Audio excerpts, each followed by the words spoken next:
First and foremost, I would like to give all honors, praises, glory belongs to my Lord and Savior. His name is Yahweh by Sham Yahweh Shai, Bahasham Wahavaka Kodash. Honors to the apostles that are in the Holy Spirit, and to the hopeful elect across the globe, and to the few brothers and sisters that are listening and also learning in hopes of being saved within these last days. Because we're living in the last days of the last days. Tawadi Yahweh by Sham Yahweh Shai. And this lesson is so important that we pick up on these things. Now, anytime you're getting any form of attack, are we paying attention to when it happens? See, the enemy is very precise on how he does things. So, example, you're going to go through tribulation. Let's go straight to this. This is John. We break it down furthermore, so you're able to see the signs. All right. Remember, I told you about patterns. This is John 16. And we're going to jump straight to verse 33. These things I have spoken to you, that in me you might have peace. In the world you will have tribulation, but be of good cheer. I have overcome the world. Read this again. These things have I spoken to you, that in me you may have peace. In Yahweh Shai, which we're going to go to Isaiah 26 as well. We may have peace. Our peace is in him.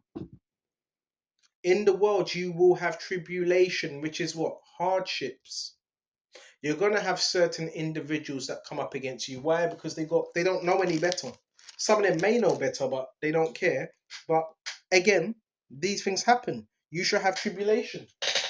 So the scriptures talk about tribulations, set tribulations for each brother. Okay, it says that. But be of good cheer. I have overcome the world. Be of a good cheer, even when these things are happening, because you understand the outcome. You already know the outcome. Be of good cheer. It doesn't say get depressed, hide into a corner. Yeah? Don't say that. It says be of good cheer. So we went to that. Now let's go to Isaiah. This is Isaiah 26. Key thing, you shall have tribulation, but in me you shall have peace. Right? Why? Because the enemy, guess what you're going to notice? You have to identify the attack. When you identify it, you may know how to deal with it better, even though it's there. So, example, Isaiah 26. Check this out. And we're going to jump around in this Isaiah 26. It says, and 3, you will keep him in perfect peace whose mind is stayed on you because he trusts in you. Trust in the Lord Yahweh forever. For in your Yahweh is the everlasting strength.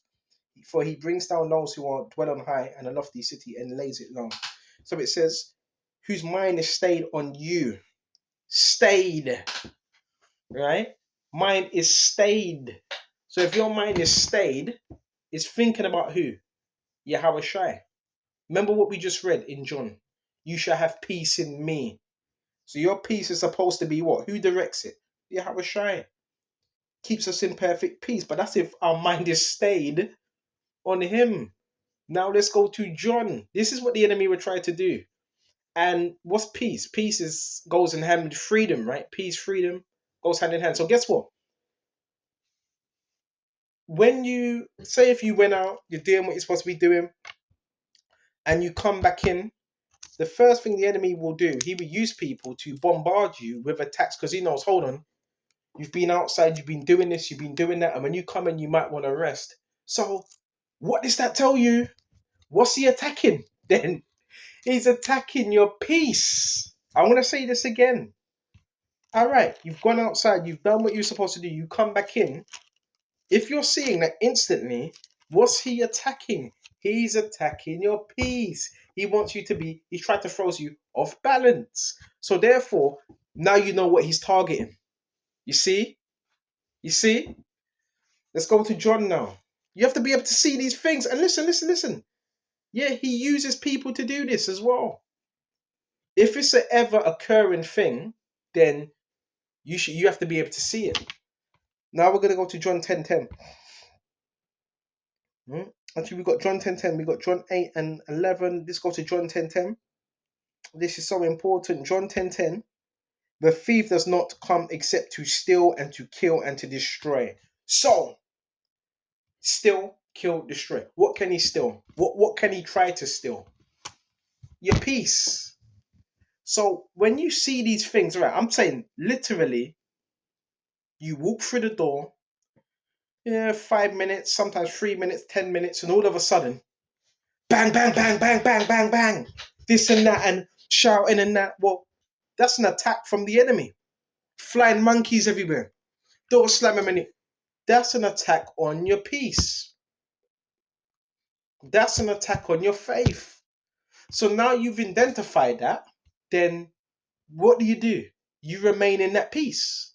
And you guard that and you protect that peace. Because the enemy doesn't like that. He hates that. Right? What he loves is confusion. We read that in James. Confusion, every evil. That's what he loves. Because he knows anytime you're in peace, what does that bring forth? Clarity. What does that bring forth? More revelation. He doesn't want you in that place of anytime you being settled. When you're settled, you're going to make better decisions. When you're unsettled, you're going to make not so good decisions. So therefore, now we've identified what there is, right? So there is certain people as well. One may say, well, do they know they're doing this? Yeah, because they're being used by spirits to do it. So some people figured, well, hold on a minute. This man, he's always in the scriptures. He reads. When is the time we can go for an opening? When is the best time? So I think they figured, right? Well, as soon as he gets back, because he's gonna sit down, and as soon as he sits down, we're gonna try to attack. So hold on. So that would mean also, yeah, we got monitoring spirits. We know that. So they strategize against how to bring us down. But now you've identified the attack. What do? You apply the scriptures, but you still remain in that peace of Yahushua, because that surpasses all things. It tells you that in Philippians, and the peace, right, of God that surpasses all understanding.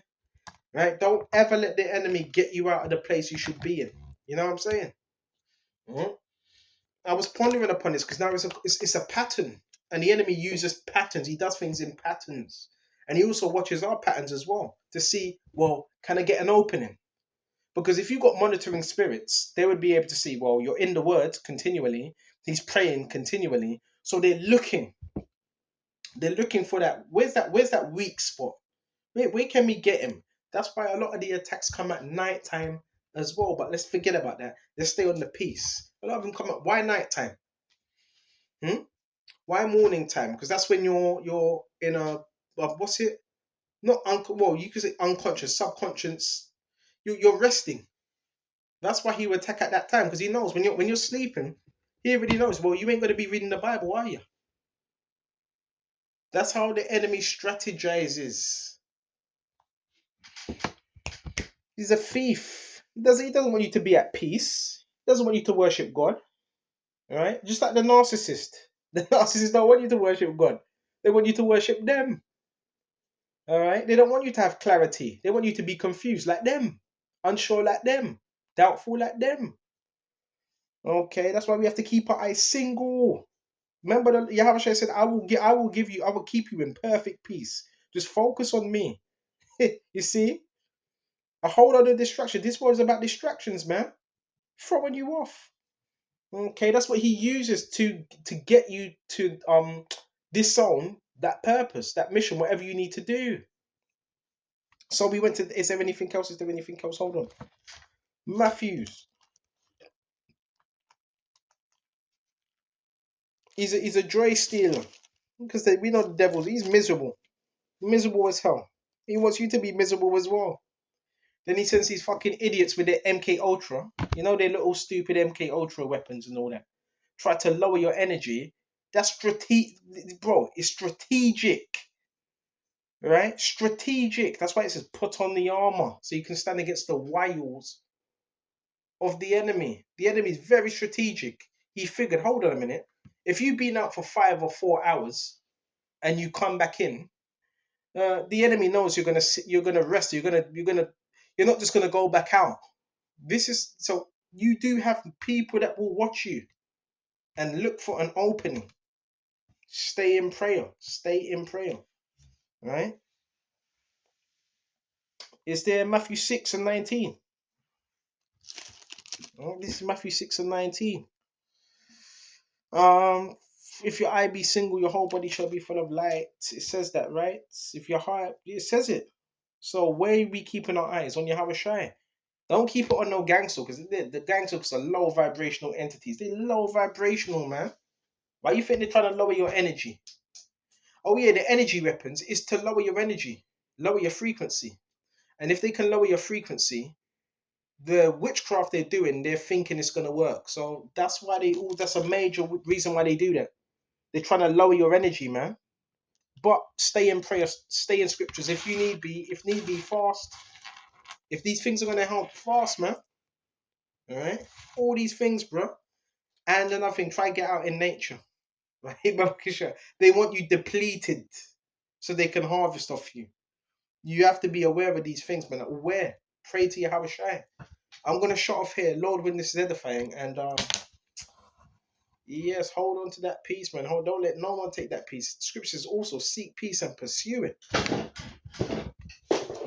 But if people are not at peace, that's how they want you. They want you like them, chaotic, all out of place, man. So just be mindful of these particular things, right? Mindful of these attitudes when people come around you. Because I've noticed it. You notice these things, right? You had a hard day at work or something where you've been teaching the scriptures. You come back home, all of a sudden, cars beeping, door slamming. This person comes through the front door.